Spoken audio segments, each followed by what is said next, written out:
2023년 말 한국 방위산업 지표가 공개되는 순간 업계 공기가 달라졌다. 단순한 성장이라는 표현으로는 설명이 안 되는 수치들이 한꺼번에 쏟아져 나왔기 때문이다. 주요 방산기업 5곳의 수주 증가율이 47%에 도달했다는 사실이 알려지자 업계에서는 곧바로 하나의 질문이 반복되기 시작했다. 이 속도라면 내년 방산 수주 규모가 200조 원을 넘어서는 것 아니냐는 이야기였다. 이 말이 과장이나 기대 섞인 전망이 아니라 실제 현장에서 체감되는 불과 얼마 전 체결된 K2 전차와 차륜형 장갑차 수출 계약만 해도 규모가 약 2조 9천억 원에 달했고, 이런 계약들이 단발성이 아니라 연쇄적으로 이어지고 있었기 때문이다. 이처럼 방산 수주 소식이 연달아 터져나오자 자연스럽게 모든 시선은 하나의 이름으로 집중되기 시작했다. 바로 KF-21이다. 한국항공우주산업이 공식적으로 제시한 일정은 명확하다. 2026년까지 모든 비행시험을 마무리하고 그 이후에는 본격적인 양산과 실전 배치 단계로 진입한다는 계획이다. 이 일정이 특별한 이유는 단순히 목표를 제시한 수준이 아니라 이미 그 일정이 현실적으로 가능하다는 평가가 업계 전반에서 나오고 있기 때문이다. 2030년까지 한국 공군에 120대를 도입하는 계획은 시작에 불과하다. 이미 수출형 모델까지 염두에 둔 설계와 생산 체계가 동시에 준비되고 있다는 점에서 KF-21은 처음부터 내수 전력용 전투기로만 설계된 기체가 아니었다. 이 분위기가 어느 정도인지 보여주는 상징적인 장면도 있었다. 해외 주요 언론의 군사 전문 기자들이 직접 한국을 찾았고 시험 비행 현장을 눈으로 확인한 뒤 남긴 평가가 국제사회에 빠르게 확산됐다. 급기동 중 거의 수직에 가까운 각도로 날개를 세운 채 복귀하는 장면을 목격한 기자들은 기존 전투기들과의 비교 자체가 무의미해졌다고 표현했다. 단순한 성능 향상이 아니라 디지털 항공 기술이 적용된 새로운 기준이 등장했다는 평가였다. 이 반응은 립서비스에 가까운 외교적 표현이 아니었다. 이후 이어진 군사 전문가들의 분석 역시 같은 방향을 가리켰다. 이제 한국은 방산 분야에서 단순한 추격자가 아니라 미국과 유럽에 이어 세계 최상위권을 위협하는 위치에 올라섰다는 진단이 공식적으로 나오기 시작한 것이다. 특히 주목할 부분은 기존에 과대평가되어 왔던 일부 국가들의 전술 항공 전력이 실제 운용 능력과 생산체계 측면에서 재평가되기 시작했다는 점이다. 생산속도, 체계 통합 능력, 실전 운용 기준으로 분석해보면 이미 한국은 세계 5위권에 진입했다는 평가도 더 이상 낯설지 않다. 불과 몇 년 전까지만 해도 성장 가능성이 있다는 정도로 언급되던 국가가 이제는 이미 그 자리에 도달해 있다는 인식이 확산되고 있는 단계다. 수백 년간 군사기술을 축적해온 유럽 국가들과 비교해도 한국의 속도는 비정상적일 정도로 빠르다. 짧은 시간 안에 수출 규모와 기술 수준을 동시에 끌어올린 사례는 전 세계적으로도 거의 찾아보기 어렵다. 이러한 평가를 결정적으로 굳힌 계기는 한국항공우주산업이 공개한 KF-21 양산 준비 현황이었다. 해외 언론의 반응은 분석보다 감탄에 가까웠다. 한국이 여기까지 왔다는 짧은 문장이 여러 국가에서 동시에 등장했다는 사실 자체가 분위기를 설명한다. 더 놀라운 사실은 초음속 전투기를 처음 개발하면서 1800회가 넘는 비행시험을 진행하고도 단 한 건의 중대한 사고도 발생하지 않았다는 점이다. 항공산업 전체를 통틀어도 극히 드문 사례다. 이 지점에서 유럽 방산업계가 긴장하기 시작했다. 성능 그 자체보다 더 위협적인 요소는 개발 속도와 안정성이 동시에 확보됐다는 사실이었다. KF-21은 이제 개발 중인 실험기체가 아니다. 이미 생산체계가 가동되기 시작한 실질적인 전력으로 전환되는 단계에 들어섰다. 동체와 주익 결합이라는 전투기 제작에서 가장 핵심적인 공정이 이미 완료되었고, 이는 단순한 시험 조립이 아니라 양산을 전제로 한 공정이라는 점에서 의미가 크다. KF-21은 노후화된 F4와 F5 전투기를 대체하기 위한 기체로 시작했지만 그 성격은 단순한 대체를 훨씬 넘어선다. 스텔스 성능과 네트워크 중심 작전 능력을 결합한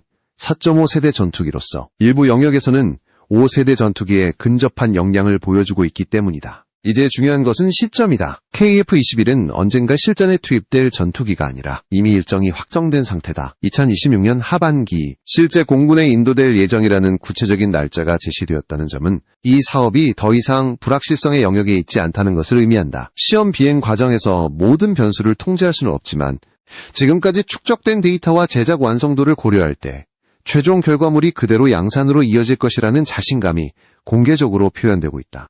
이는 단순한 낙관이 아니라 수치와 결과에 기반한 판단이라는 점에서 무게가 다르다. 지금 이 시점에서 KF-21을 바라보는 시선은 분명히 달라졌다. 더 이상 가능성을 논하는 단계가 아니다. 이미 현실이 되었고 이제는 이 전력이 국제 질서 속에서 어떤 파장을 일으킬 것인가를 분석해야 하는 단계로 넘어왔다. 이 흐름의 출발점에는 단순한 전투기 한 기종의 성공이 아니라 한국 방위산업 전체가 축적해온 기술과 생산체계, 그리고 이를 끝까지 밀어붙인 전략적 선택이 자리하고 있다. 그리고 바로 이 지점에서 KF-21이라는 이름은 단순한 기체 명칭이 아니라 하나의 상징으로 기능하기 시작했다. 이제 다음 단계에서는 이 전투기가 어떻게 만들어지고 있는지, 그리고 왜 전 세계가 그 생산 현장 자체에 충격을 받았는지를 구체적으로 들여다볼 필요가 있다. KF-21의 진짜 위력은 하늘에서만 드러나는 것이 아니기 때문이다. KF-21의 진짜 충격은 하늘이 아니라 공장에서 시작된다. 많은 사람들이 전투기의 성능, 기동, 무장에만 주목하지만 군사 전문가들이 가장 먼저 주목한 것은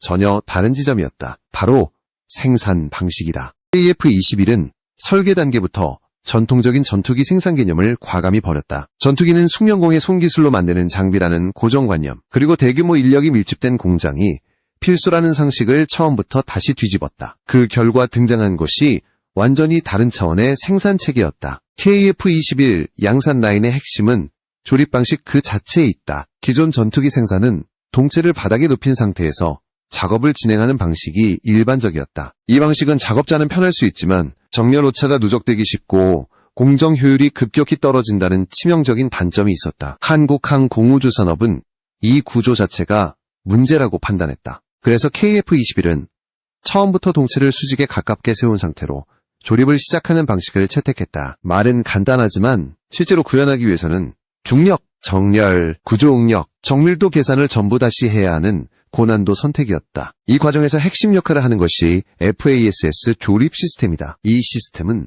단순한 자동화 설비가 아니다. 전투기 동체, 주익, 후방 구조물이 하나의 기준 좌표 안에서 오차 없이 결합되도록 통제하는 통합 시스템이다. 각 부품은 조립 전에 이미 3차원 가상좌표로 완전히 정의되고 실제 조립 과정에서는 레이저 트래커와 초정밀 측정 장비가 실시간으로 위치를 추적한다. 허용 오차는 머리카락 굵기보다 훨씬 작은 수준이다. 이 단계에서 조금이라도 벗어나면 즉시 공정이 멈추고 보정이 이루어진다. 사람이 감각으로 맞추는 영역이 아니라 시스템이 허용하지 않으면 다음 단계로 넘어갈 수 없는 구조다. 여기서 세계를 놀라게 한 장면이 나온다. KF-21 조립 공장에 들어선 해외 바이어들과 군사 관계자들이 가장 먼저 느낀 감정은 규모에 대한 감탄이 아니었다. 사람이 거의 보이지 않는다는 사실이었다. 조립 라인의 대부분은 로봇이 담당하고 있다. 하지만 더 중요한 것은 이 로봇들이 개별적으로 움직이지 않는다는 점이다. 모든 로봇은 서로 신호를 주고받으며 하나의 유기체처럼 움직인다. 한 공정에서 속도가 바뀌면 전체 라인이 즉각 반응한다. 공장은 단순한 기계 집합체가 아니라 하나의 거대한 통합 시스템처럼 작동하고 있었다. 이 생산 라인을 통제하는 중심에는 AI 기반 관리 시스템이 있다. 이 시스템은 공장 전체의 공정 흐름, 부품 투입, 정렬 상태, 작업 속도를 실시간으로 분석한다. 사람의 역할은 직접 조립이 아니라 감독과 판단이다. 작업자는 기계를 조작하는 존재가 아니라 시스템이 내놓은 데이터를 확인하고 예외 상황을 처리하는 위치에 서 있다. 그래서 공장을 둘러본 유럽 바이어들 사이에서는 전투기 성능 이야기가 나오기 전에 생산 시스템부터 화제가 됐다. 이런 방식으로 전투기를 찍어낼 수 있는 나라가 과연 몇이나 되느냐는 질문이 자연스럽게 나올 수밖에 없었다. KF-21 생산 라인의 자동화 비율은 이미 90%를 넘어섰다. 이는 단순히 사람 수를 줄였다는 의미가 아니다. 사람의 컨디션, 숙련도 편차, 피로 누적이라는 변수를 구조적으로 제거했다는 뜻이다. 조건만 맞으면 24시간 연속 가동이 가능하고 품질 편차는 극단적으로 낮아진다. 과거 전투기 생산에서는 조립 중 오류 하나로 기체를 다시 분해해야 하는 상황도 흔했다. 시간은 늘어나고 비용은 폭증하며 일정은 계속 밀렸다. KF-21의 스마트 생산 구조는 이런 비효율을 설계 단계에서부터 차단했다. 이 시스템이 하루아침에 만들어진 것은 아니다. KF-21 개발이 본격화되기 훨씬 이전부터 한국은 전투기 조립 자동화라는 가장 어려운 영역에 집요하게 투자해왔다. FA50 생산 과정에서 축적된 경험, 국내 방산업체들의 기술 자문, 그리고 반도체 공정에서 사용되던 초정밀 제조 개념이 항공기 조립 라인에 그대로 이식됐다. 그 결과 전투기 조립 정밀도에서 0.01mm 수준을 달성하게 된다. 이 수치는 세계적으로도 손에 꼽히는 기록이며 미국의 최상위 항공기 제조사 다음으로 도달한 수준이다. 이 정밀도가 왜 중요한지는 스텔스 전투기 시대에 더욱 분명해진다. 조립 오차나가 레이더 반사 면적을 키우고 구조 피로를 누적시키며 장기 운용 성능을 흔들 수 있기 때문이다. KF-21은 성능 이전에 구조적 완성도를 먼저 확보한 전투기다. 그래서 해외 전문가들은 KF-21을 단순히 잘 만든 전투기가 아니라 생산 기술과 체계 통합 능력까지 포함한 하나의 완성된 시스템으로 평가하기 시작했다. 이제 KF-21은 시험기를 만드는 프로젝트가 아니다. 이미 양산을 전제로 한 공정이 안정적으로 돌아가고 있고 생산 라인은 확장 가능성을 염두에 두고 설계되어 있다. 전투기를 얼마나 빨리 만들 수 있느냐, 얼마나 많이 만들 수 있느냐의 문제는 이제 기술의 영역이 아니다. 의사결정과 전략의 영역으로 넘어왔다. 그리고 이 지점에서 세계는 KF-21을 다시 보기 시작했다. 단순한 신형 전투기가 아니라 전투기를 만들어내는 방식 자체를 바꾼 사례로서 말이다. 다음 단계에서는 이 생산 능력이 실제 전략과 국제 군사 질서에서 어떤 의미를 갖는지, 그리고 왜 미국과 유럽이 동시에 이 움직임을 주시하기 시작했는지를 짚어볼 필요가 있다. KF-21이 주목받는 이유는 생산 방식에만 있지 않다. 진짜 핵심은 이 전투기가 하나의 기계가 아니라 완전히 통합된 전투 시스템으로 설계되었다는 점이다. 많은 국가들이 전투기를 개발할 수는 있지만 문제는 그 다음이다. 레이더, 항전 장비, 무장, 엔진, 데이터 링크를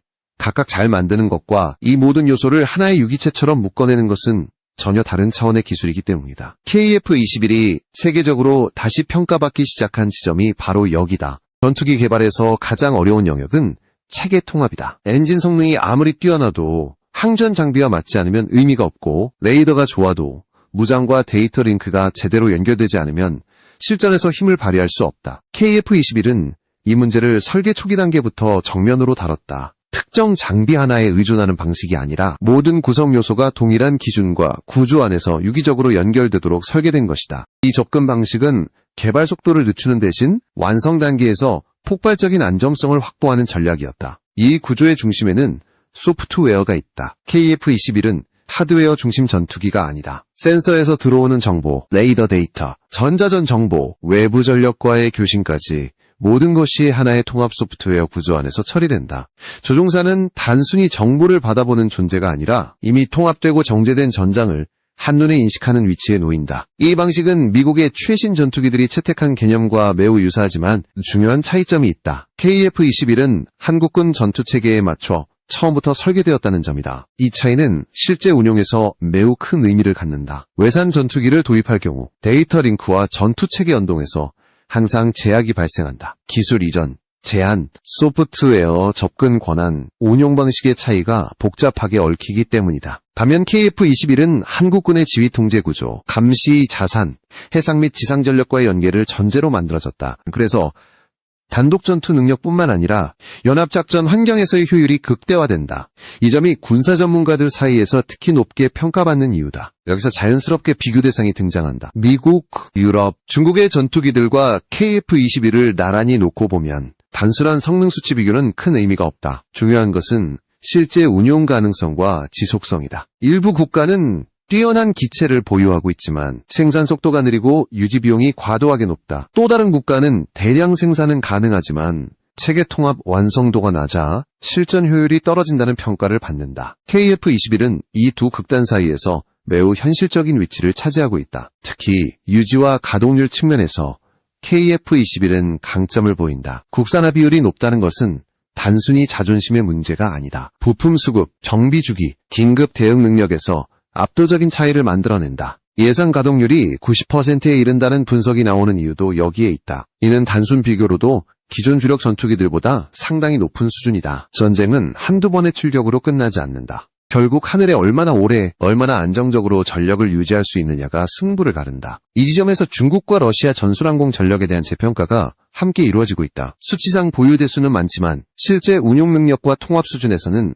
한계가 명확하다는 분석이 잇따르고 있다. 반면 KF-21은 처음부터 실전 운용을 기준으로 설계되었고 생산과 정비, 업그레이드까지 하나의 흐름으로 묶여있다. 그래서 일부 전문가들은 KF-21을 단순한 4.5세대 전투기로 분류하는 것 자체가 현실을 충분히 반영하지 못한다고 평가한다. KF-21의 또 다른 강점은 확장성이다. 이 전투기는 지금의 모습으로 완성형이 아니다. 소프트웨어 중심 구조 덕분에 향후 레이더, 무장, 전자전 장비가 단계적으로 업그레이드될 수 있도록 설계되었다. 이는 특정 시점의 성능보다 장기간에 걸친 진화 가능성을 의미한다. 실제로 많은 국가들이 전투기를 도입한 뒤 업그레이드 비용과 기술 제한 때문에 어려움을 겪는다. KF-21은 이 문제를 구조적으로 회피한 설계다. 그래서 국제사회에서 KF-21을 바라보는 시선은 점점 달라지고 있다. 단순히 신형 전투기 하나가 등장했다는 평가에서 벗어나 새로운 전투기 개발 모델이 등장했다는 인식으로 이동하고 있다. 생산, 통합, 운용, 확장까지 하나의 흐름으로 묶어낸 사례는 흔치 않기 때문이다. 그리고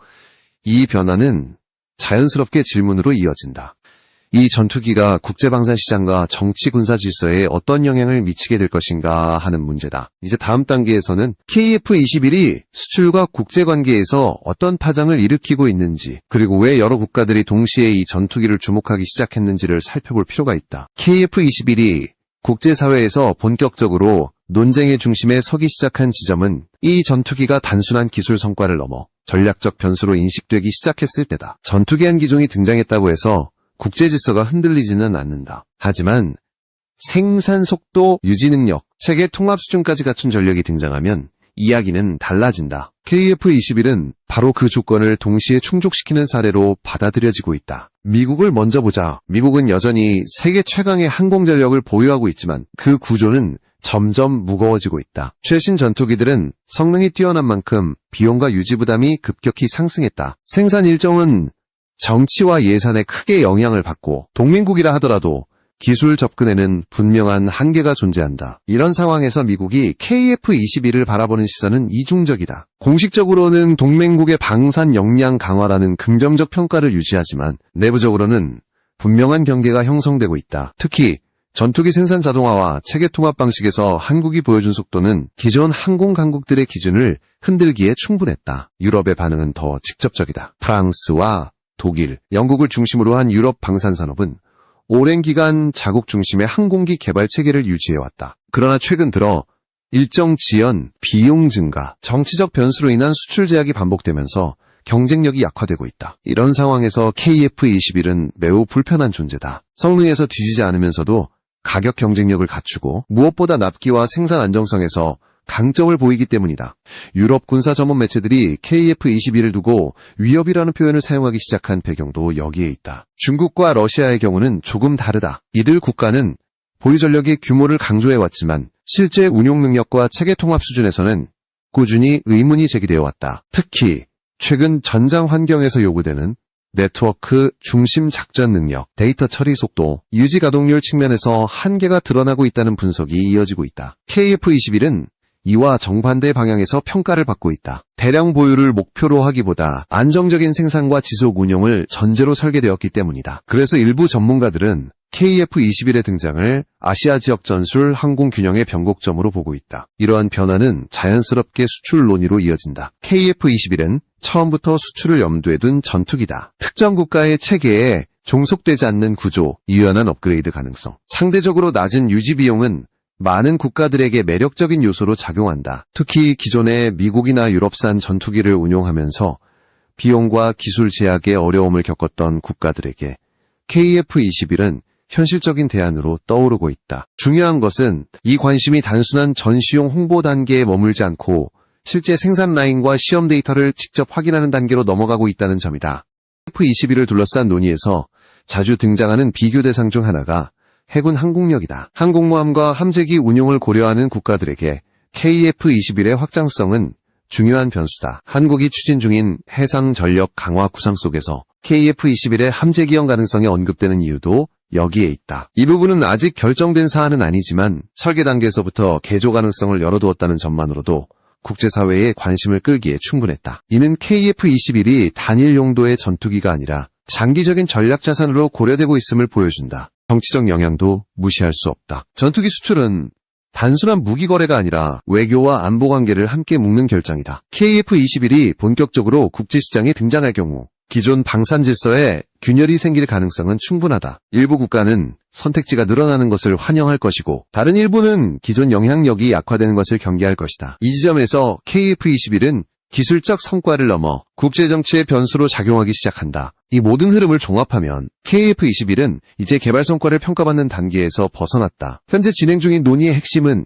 이 전투기가 앞으로 어떤 위치를 차지하게 될 것인가에 있다. 세계 방산 시장에서 그리고 군사 전략의 흐름 속에서 KF-21이 만들어낼 변화는 아직 진행형이다. 그리고 바로 그 점이 이 전투기를 둘러싼 관심이 쉽게 사그라들지 않는 이유다. 다음 단계에서는 이러한 국제적 관심이 실제 수치와 계약, 그리고 방산산업 전반의 구조 변화로 어떻게 이어지고 있는지를 구체적으로 살펴볼 필요가 있다. KF-21을 둘러싼 국제적 관심이 실제 움직임으로 전환되는 지점은 수출과 산업 구조 변화에서 가장 분명하게 드러난다. 전투기 도입을 검토하는 국가들이 가장 먼저 묻는 질문은 성능이 아니다. 얼마나 안정적으로 공급할 수 있는가? 장기간 운용 비용은 어떤가? 그리고 정치적 제약은 어느 정도인가가 핵심이다. 이 기준에서 KF-21은 기존 선택지들과 전혀 다른 그림을 제시한다. 많은 국가들이 지난 수년간 전투기 도입 과정에서 동일한 문제를 겪었다. 계약은 체결되었지만 납기는 계속 늦어졌고 단가는 예상보다 빠르게 상승했다. 여기에 기술 접근 제한과 소프트웨어 통제 문제가 더해지면서 실제 운용에서 제약이 누적되었다. KF-21은 이 문제를 구조적으로 비켜간다. 생산 라인이 이미 자동화 중심으로 안정화되어 있고 핵심 체계가 국내 통제 범위 안에 있다는 점은 구매국 입장에서 매우 큰 장점이다. 단순히 싸다는 이유가 아니라 예측 가능하다는 점이 신뢰를 만든다. 이 신뢰는 숫자로 나타나기 시작했다. 방산 수출 증가 속도는 이미 기존 항공 강국들의 예상치를 넘어섰고 KF-21이 본격적으로 양산 단계에 들어가면 이 흐름은 더 가속될 가능성이 크다. 중요한 것은 전투기 한 기종의 수출이 아니라 그를 중심으로 형성되는 산업 생태계다. 항전 장비, 정비 체계, 교육 시스템, 업그레이드 패키지까지 함께 묶인 장기 협력이 가능하다는 점에서 KF-21은 단발성 계약과 거리가 멀다. 정치적 측면에서도 변화가 감지된다. 전투기 도입은 항상 외교적 선택을 동반한다. 특정 국가의 체계에 지나치게 의존할 경우 위기 상황에서 운용 자율성이 제한될 수 있다는 경험을 많은 나라들이 이미 겪었다. KF-21은 이 지점에서 새로운 선택지를 제공한다. 완전한 독자 노선을 강요하지 않으면서도 핵심 운용과 정비에 대한 자율성을 확보할 수 있는 구조다. 그래서 일부 국가는 KF-21을 단순한 전투기가 아니라 전략적 균형 장치로 바라보기 시작했다. 이 과정에서 기존 방산 강국들의 대응도 달라지고 있다. 공개적으로는 경쟁을 인정하지 않으려 하지만 내부적으로는 가격 정책과 기술 이전 조건을 재검토하는 움직임이 포착된다. 이는 KF-21이 이미 시장의 규칙을 흔들기 시작했다는 신호다. 과거에는 선택지가 제한되어 있었지만 이제는 비교와 협상이 가능해졌다. 이 변화는 구매국에게 유리하게 작용할 수밖에 없다. KF-21의 또 다른 강점은 단계적 확장 전략이다. 초기 도입 이후에도 지속적인 성능 개선과 장비 업그레이드가 가능한 구조는 장기 운용을 전제로 하는 국가들에게 매력적이다. 단기 성능 경쟁에서 앞서는 것보다 20년, 30년 동안 안정적으로 전력을 유지할 수 있느냐가 더 중요해진 시대다. KF-21은 바로 이 기준에 맞춰 설계된 전투기다. 방산 산업 내부에서도 구조 변화가 나타나고 있다. 전투기 개발과 생산을 통해 축적된 자동화 기술과 체계 통합 경험은 다른 분야로 빠르게 확산되고 있다. 이는 단순한 군수 산업 성장을 넘어 국가 제조 역량 전체를 끌어올리는 효과를 만든다. KF-21 프로젝트가 단일 무기 체계를 넘어 국가 산업 전략의 결국 일부로 KF-21을 둘러싼 수출과 정치적 파장은 아직 시작 단계에 불과하다. 본격적인 실전 배치와 양산이 진행될수록 이 전투기가 만들어낼 영향력은 더 분명해질 것이다. 그리고 이 흐름은 자연스럽게 다음 질문으로 이어진다. 이 모든 변화가 한국 방위산업의 미래, 그리고 국제 군사 질서 속에서 어떤 의미를 갖게 될 것인가 하는 문제다. 이제 마지막 단계에서는 KF-21이 상징하는 변화의 본질과 앞으로의 방향을 정리해 볼 필요가 있다. KF-21을 둘러싼 이야기는 결국 하나의 질문으로 수렴된다. 이 전투기가 의미하는 것은 무엇인가? 단순히 새로운 기체가 등장했다는 사실만으로는 지금의 파장을 설명하기 어렵다. KF-21이 상징하는 변화의 본질은 전투기 한 대가 아니라 전투기를 만들어내는 국가의 위치가 바뀌었다는 데 있다. 과거 한국의 방위산업은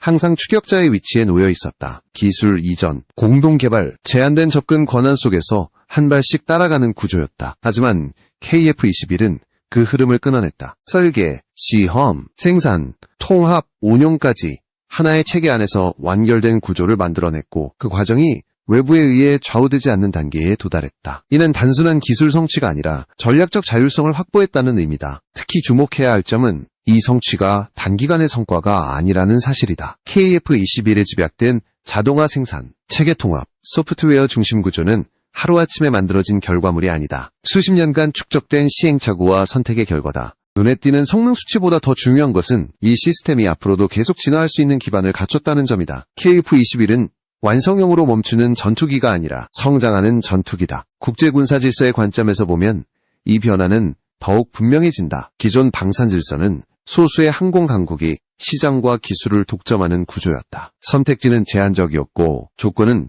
공급자 중심이었다. KF-21의 등장은 이 구조의 균열을 만든다. 새로운 선택지가 생겼다는 사실만으로도 기존 강국들의 협상력은 이전과 같을 수 없다. 이 변화는 단기간에 끝나지 않는다. 시간이 지날수록 그 영향력은 누적된다. 한국 내부에서도 의미는 크다. KF-21은 단순히 공군 전력 강화 사업이 아니다. 국가 안보, 산업 경쟁력, 외교 전략이 하나로 연결되는 지점이다. 전투기 생산 과정에서 확보한 자동화와 정밀 제조 기술은 민간 산업으로 확산되고 체계 통합 경험은 차세대 무기 체계 개발의 기반이 된다. 이는 한 번의 성공으로 끝나는 이야기가 아니라 다음 단계로 이어지는 흐름이다. 물론 과제도 분명하다. 기술 유출 방지, 장기적인 인력 확보, 국제정치 환경 변화에 대한 대응은 앞으로도 계속 관리해야 할 영역이다. 전투기 개발은 완주가 아니라 마라톤에 가깝다. 한 번 앞서 나갔다고 해서 안심할 수는 없다. 그러나 분명한 사실 하나는 KF-21을 통해 한국은 더 이상 가능성을 증명하는 단계에 있지 않다는 점이다. 이제 세계는 한국을 묻지 않는다. 만들 수 있는가가 아니라 얼마나 빠르게, 얼마나 안정적으로, 얼마나 오래 유지할 수 있는가를 묻고 있다. KF-21은 그 질문에 대한 하나의 답이다. 그리고 이 답은 전투기 한 기종을 넘어 한국 방위산업이 어디까지 도달했는지를 보여주는 기준점으로 남게 될 것이다. 하늘 위에서의 성능만큼이나 그 아래에서 작동하는 시스템 전체가 이 전투기의 진짜 힘이기 때문이다. KF-21은 시작에 불과하다. 그러나 그 시작이 만들어낸 변화는 이미 되돌릴 수 없는 단계에